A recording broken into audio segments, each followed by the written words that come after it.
Hello, welcome to 5th generation hobby shop. Testing tayo ng unit.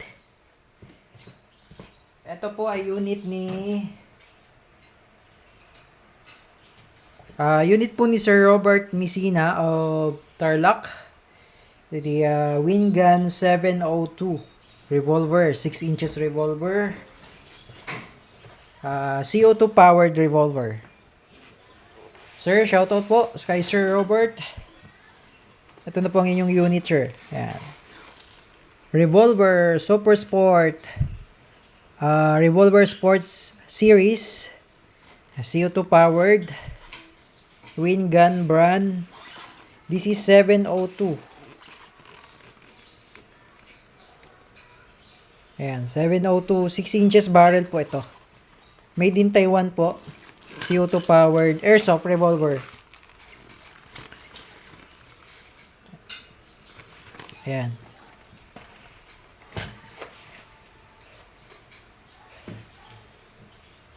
Ito po yung kanyang manual.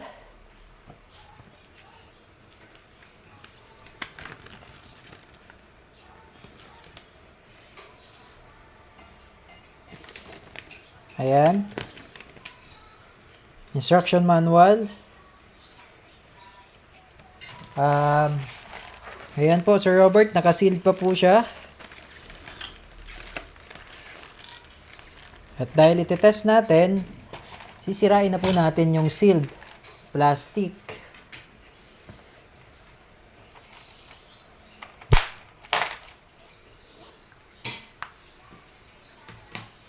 Okay, dito lang tayo mag-cut. Ay, masisira pa din.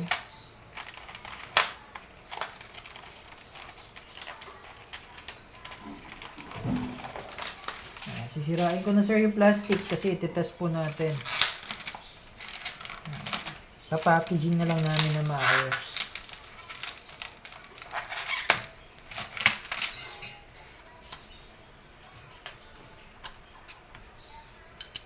So, meron pong kasamang railing. Yan, yung railing po para sa optic sight. Ay. So, bali po, yung railing na to, sir, dito po yan. Ayan, parang ganyan. Kaya dyan po siya. Pag ikakabit nyo yung railing, tatanggalin nyo po yung rear sight. So, ingatan nyo lang po, sir, pag tinanggal nyo yung rear sight, pag nagkabit kayo ng railing, kasi po, meron po yung spring, baka tumalsik.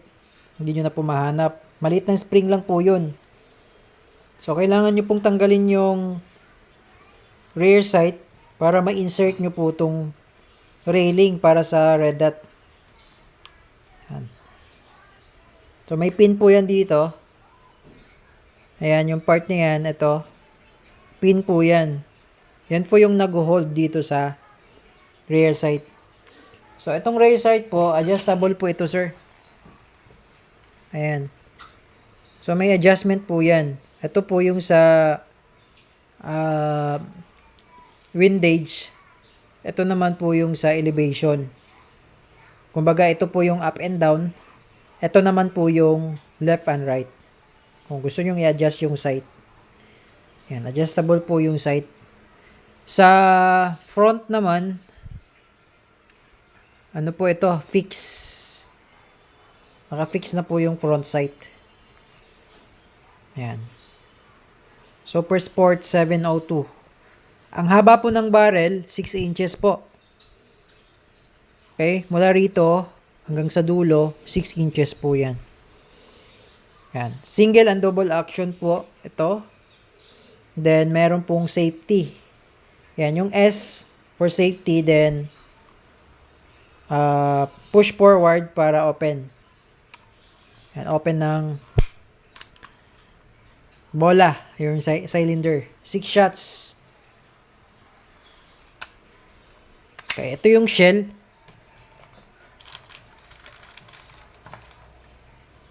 Okay, may kasama na pong 6. Dito po niloload yung BBs.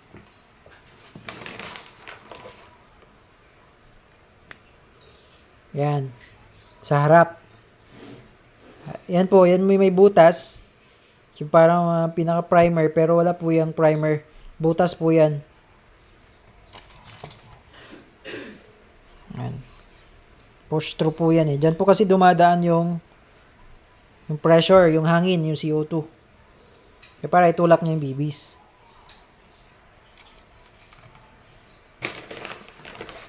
So, sa harapan po ilalagay yung BBs. Okay. Then, meron na rin pong kasamang 0.20 grams na 100 shots. At yung kanyang BB loader. Speed loader.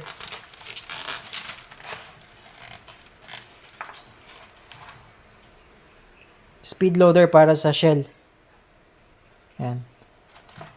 Tapos, may pasunod po siya na CO2. 5 piraso.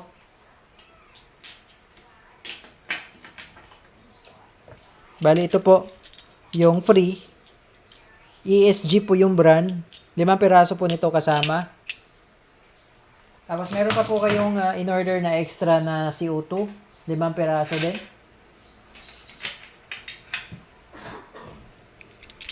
Ayan. So, bali, 10 piraso na po yung matatanggap nyong CO2. Bukod doon, meron din po siyang libreng oil. Silicone oil. Yung silicone oil na yun, sir, dito nyo po yun magagamit sa mga valve. Papatakan nyo lang po yung valve. Then, hayaan nyo lang pong mag-absorb yung oil sa loob. Ayan. Kapasok po yan sa loob. Dikak lang. Tapos, ito naman po yung valve na nandito. Ayan, yung part na yan po. Lagyan nyo din po ng oil. Ayan. Para mag-absorb naman po sa loob. Kasi may mga o-ring po yan. Yung valve na yan, mula rito hanggang dito sa may outlet, inlet, outlet. May mga o-ring po kasi yan. Pag nilagyan nyo naman po ng CO2, kahit hindi nyo na po tatanggalin yung cover. Yan, slide nyo lang. Tapos pag ganun lang. Kahit hindi nyo na po tatanggalin ito. Yan. Tapos yun na po. Lalagyan natin siya ng CO2.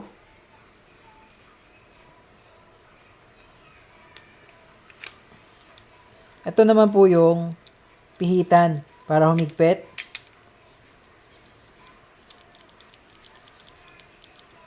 Ayan. So, hindi ko pa po yan inigpitan ng todo.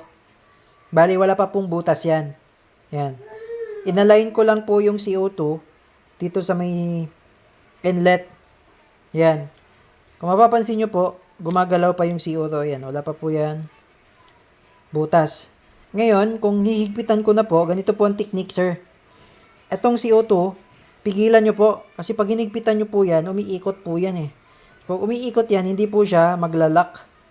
Kumbaga, hindi po siya maghihigpit. So, kailangan po pigilan nyo yung CO2. Yan. Katulad po nito. Pipigilan ko po yung CO2, then, kailangan po mabilis. Mabilis po. Yan. Then, yun po, may naririnig kayong parang sumingaw ng konti. Ibig sabihin po nun, may butas na po yun. Yan, then wag nyo pong hihigpitan ng todo, sir, para hindi mag-expand yung stopper. May stopper kasi yan sa ilalim eh. Ano lang po yun, pot metals. Ito kasi metal po ito. So, pag sobrang higpit, mag-i-expand, dun po nagkakaroon ng premature leak. Yan, saktong higpit lang po. Pag wala na pong, hindi po sumisingaw, okay na po yun. Ayan. Tingnan natin kung nabutas na yung CO2. Ayun, butas na. Okay. So, ilagay muna natin sa safe. Yan. Bali, ito po ay single and double action. So, single action, pag binababa nyo po yung hammer, single action po yun. Pag double action naman, pag direkta kalabit sa trigger. Okay, gumagana po yun parehas, single and double.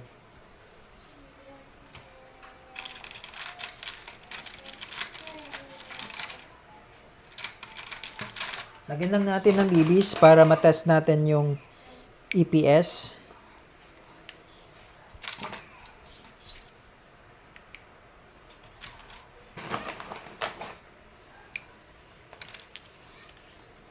Loadan lang natin, sir.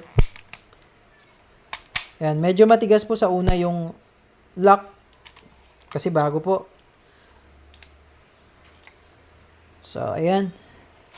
6 shots.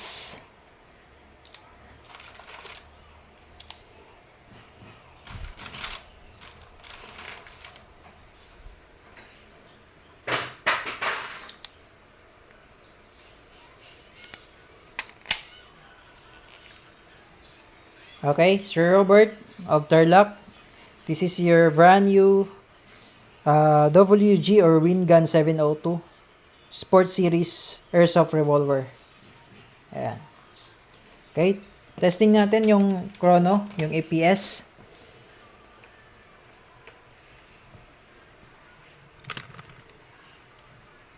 Yan. So, tetetest muna natin sa single action. Single action. Firing. Nag-error po. So, ulitin natin. Nag-error po siya. Isa pa. Firing. Nag-error ulit. Kasi pumapalo po ng 3-2 eh. So, error po yan. Isa pa. Ayan. 530. Lapit lang sa screen. 530.7. Single action yon. Ngayon, double action naman. Okay. Firing. Error. Isa pa. Firing. 404. 404.4. Ayan. 404.4. So, mas malakas yung single action. Okay. Single action ulit. Kailan na ba?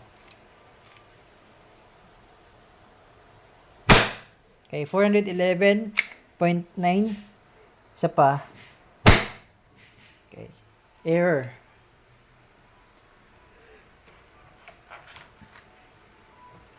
Okay. So, nagre-range siya ng yung una niyang EPS 500 plus. Okay, 500 plus EPS. Okay. So, abos na yung 6 shots. Load tayo ulit.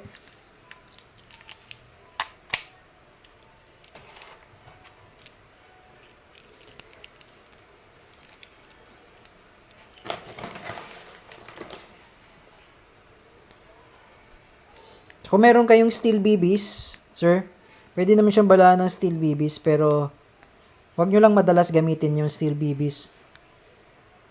6mm yung steel BBs dapat. Tsaka, wag nyo lang gamitin madalas kasi airsoft kasi ito, sir, eh. Hindi siya airgun, eh.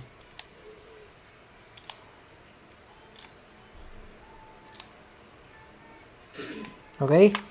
So, shooting test tayo dun sa plate. Okay, Sir Robert of Tarlac.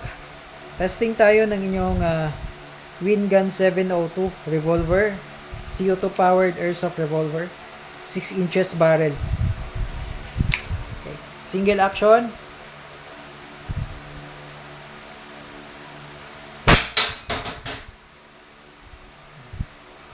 Then, mas accurate pag single action kasi yung trigger, kumbaga yung hila ng trigger, hindi ganun kalalim, hindi ganun kabigat kaysa sa double action. Mas mabigat pag double action eh. Try natin yung double action kung tatamaan ko.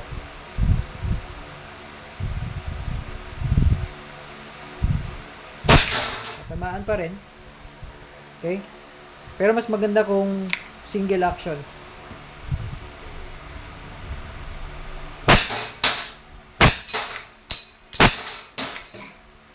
Pass. Okay, 6 shots. We're empty. Ayan, Sir Robert. Okay na po ang inyong unit. This is the Wingun 702 Sports Series ng WG, made in Taiwan. Ayan yung serial number. Okay, so okay na po ang inyong unit, sir. Bali, re-release lang namin yung CO2.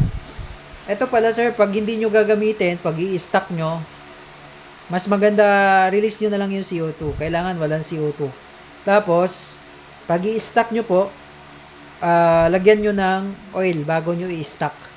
Babaran nyo yung dalawang valve, yung inlet tsaka yung nandito sa ilalim. Yan. Mas maganda walang CO2, sir. Okay? So, yun naman po, Sir Robert of Turlock. Thank you for choosing 5th Generation Hobby Shop. If you have more question, message lang po kayo sa aming page, 5th Generation Hobby Shop. Thank you, sir, and have a nice day po.